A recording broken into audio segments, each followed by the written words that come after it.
059. Moving to the home base. I stayed up late last night and somehow managed to finish writing up the documents for the still's basic components. It came out to about 50 pages. I also finished the documents for the metal parts used in the magic tools.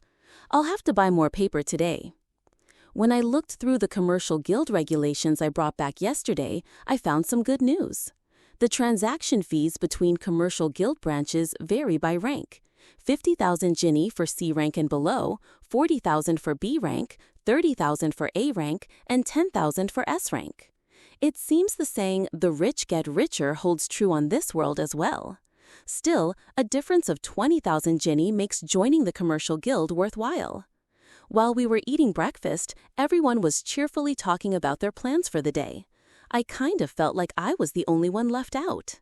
After breakfast, they all got ready and headed out, full of energy. Selena, Sharon, if you feel you're in danger, don't hesitate to use your rifles. Magic training isn't worth risking your lives for. Don't lose sight of your objective. Understood. We'll be very careful. I told them not to go too deep into the woods, so I think they'll be fine, but I'm still worried. D1. Provide direct support for 2nd Lieutenant Conrad and his team. Alert them with an alarm if any monsters approach, and if a monster gets within a 5-meter radius of the 4 of them, you take care of it. Roger that. I suppose I should head out too. When I arrived at Mr. Jordan's smithy, the clang-clang of a hammer was already ringing out, even though it was so early in the morning. I bet it's a nuisance for the neighbors. Mr. Jordan noticed me as soon as I stepped into the workshop. Let's go outside. I showed him the documents outside the workshop. Mr. Jordan took a good 10 minutes to look them over. This is an incredible set of documents, so easy to understand. I wish all my clients brought me something like this. Do you think you can make it without any problems? Yeah, that won't be an issue. The material is copper, so I can manage. But this is only about a third of the documents. There are still about 100 more pages. That many, huh? Well, I've got no choice but to do it. Bring them over as they're ready. Got it, I'll do that.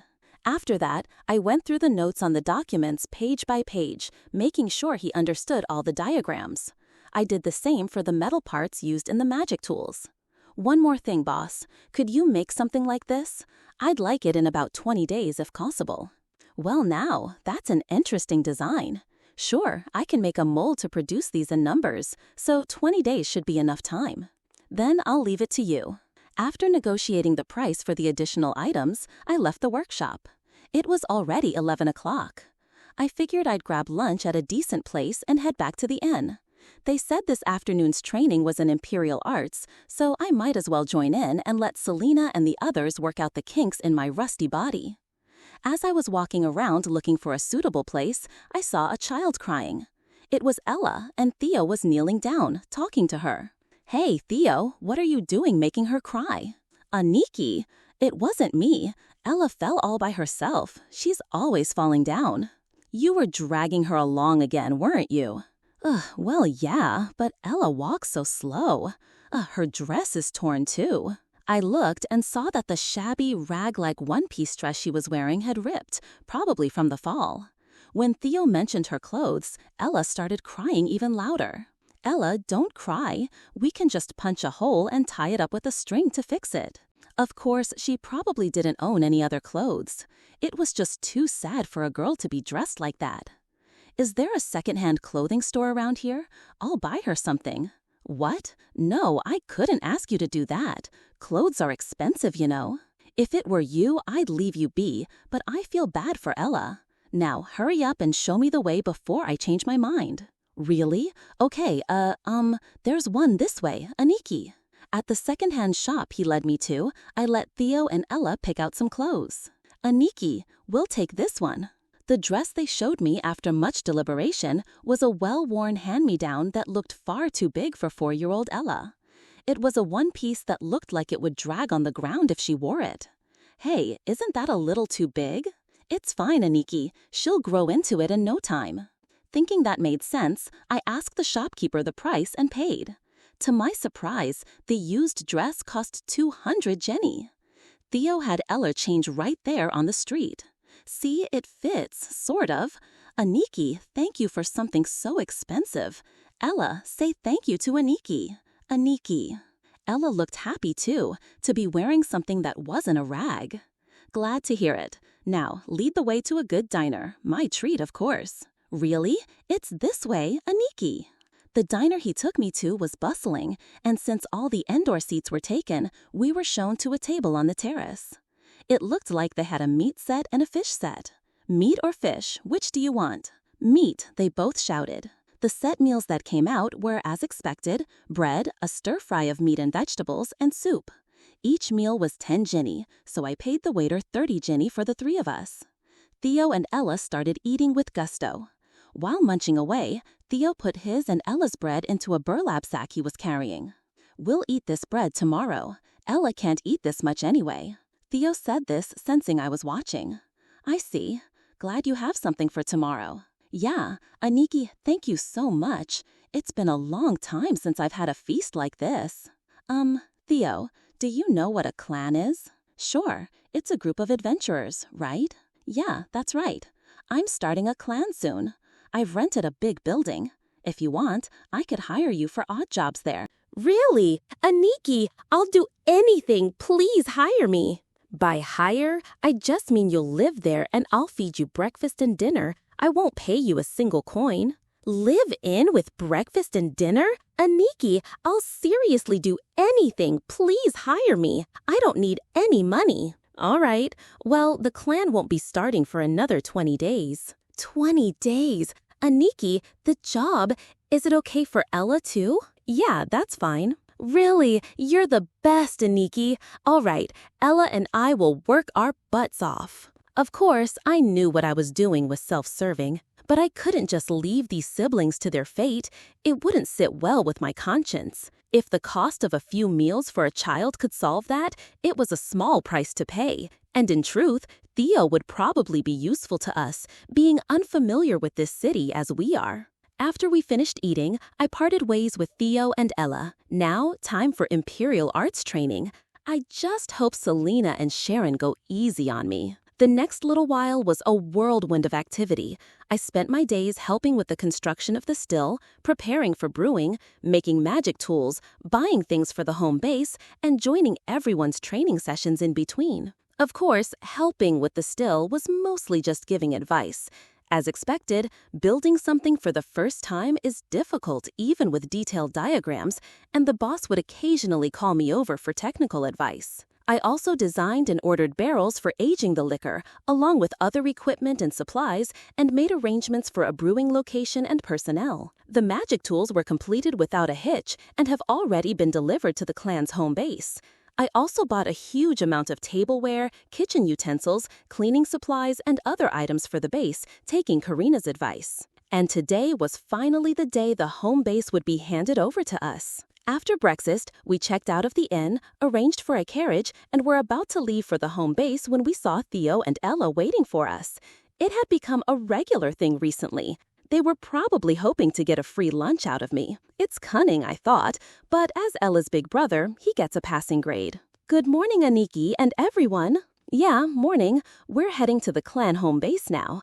It's your first day of work, too. I know, Aniki. I've been waiting for this day. We had Theo and Ella get in the carriage and departed from the Spring Breeze Inn. When we arrived at the clan home, Karina was already there, even though we were 15 minutes early. Good morning, Lord Alan, everyone. Good morning, Karina. Lined up in front of the entrance were 13 employees who would be working at the home base. I had already conducted simple interviews with them, so I had a rough idea of their personalities. Theo, you two get in line over there and follow Miss Sally's orders. Miss Sally was the one in charge of the employees, a reliable middle-aged widow. Apparently, her late husband had been an adventurer. I had already explained Theo and Ella's situation to her, and they had met. They scurried over to join the line of employees. Everyone, I look forward to working with you all starting today. Likewise, we look forward to working with you, Lord Alan, and everyone. Since it was the official handover, I did a walkthrough of all the buildings and facilities with Karina to make sure there were no issues. Of course, Karina's work was perfect. The buildings had been purified and everything was in order.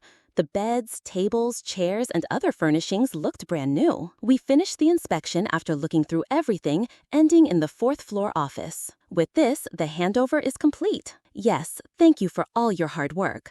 By the way, how should I handle this month's rent payment? There were still about 4 days left in the month. We won't be charging you for this month, of course. You can start paying from next month. Is that so? Thank you very much. Karina left after the handover was finished. The rent here, all inclusive, was 70,000 guinea a month.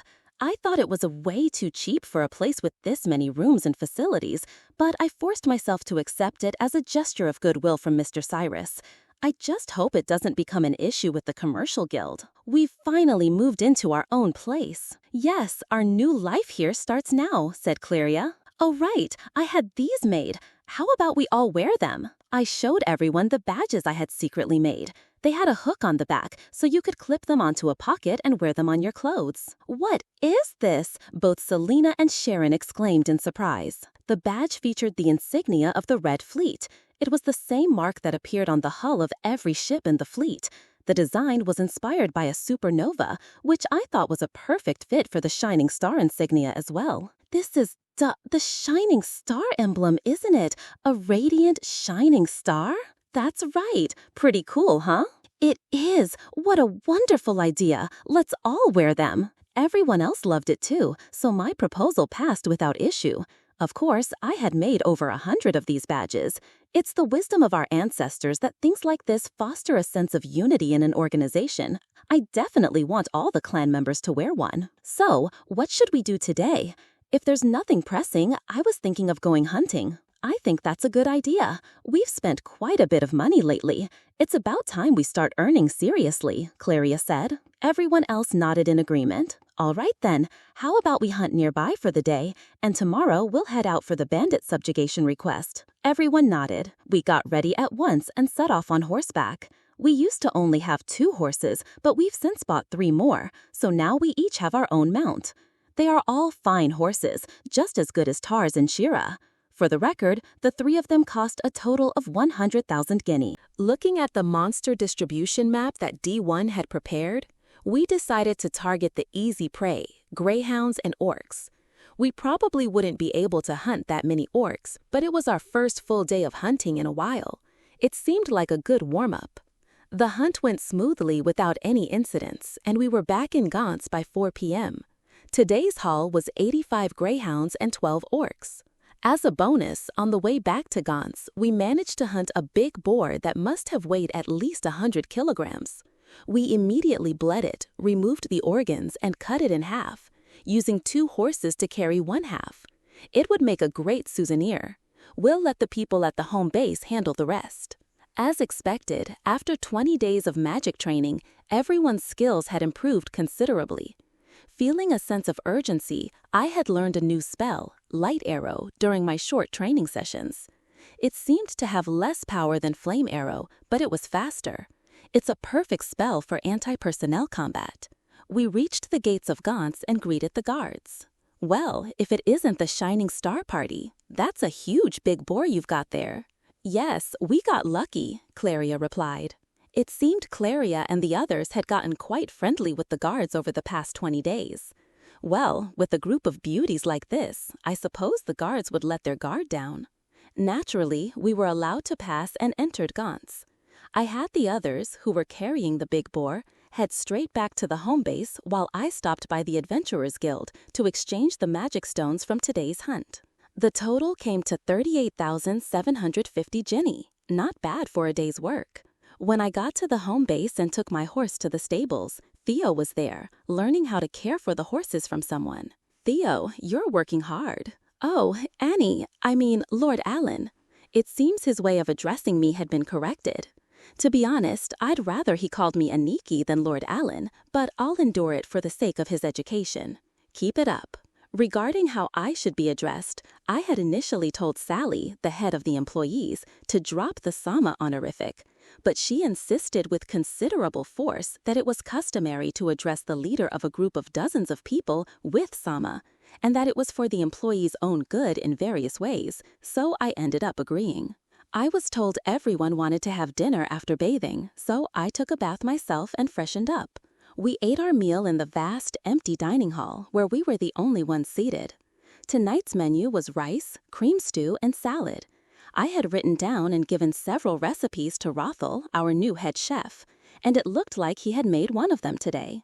Incidentally, Rothel is a professional who used to run his own diner and is living and working here with his family of 3. This is delicious. It is, but it tastes a little different from your cooking, Alan, Claria noted.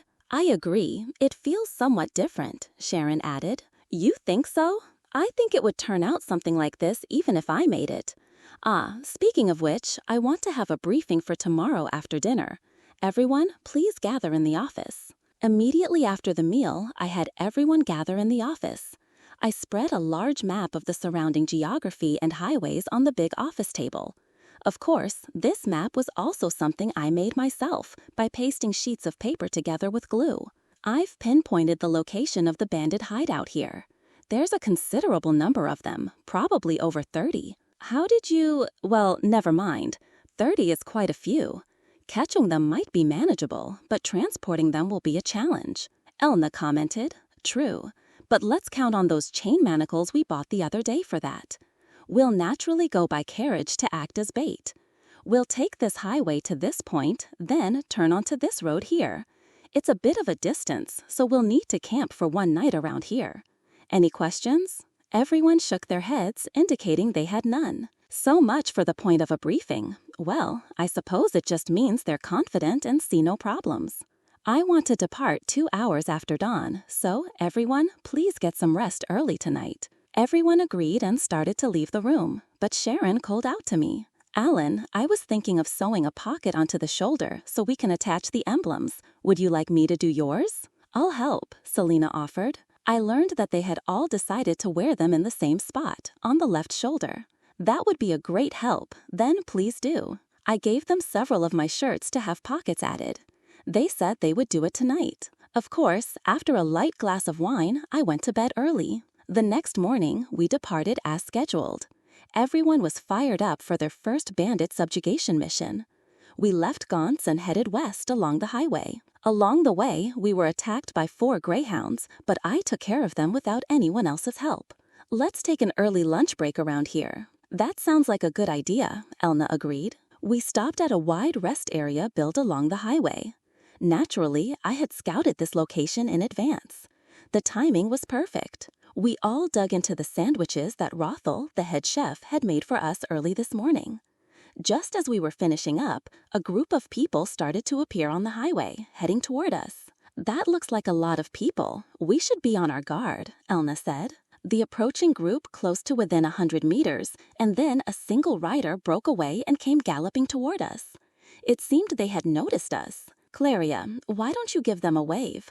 I think it's probably someone you know. Claria looked at me, confused at first, but then her expression changed to one of disbelief, and she began waving frantically with both hands.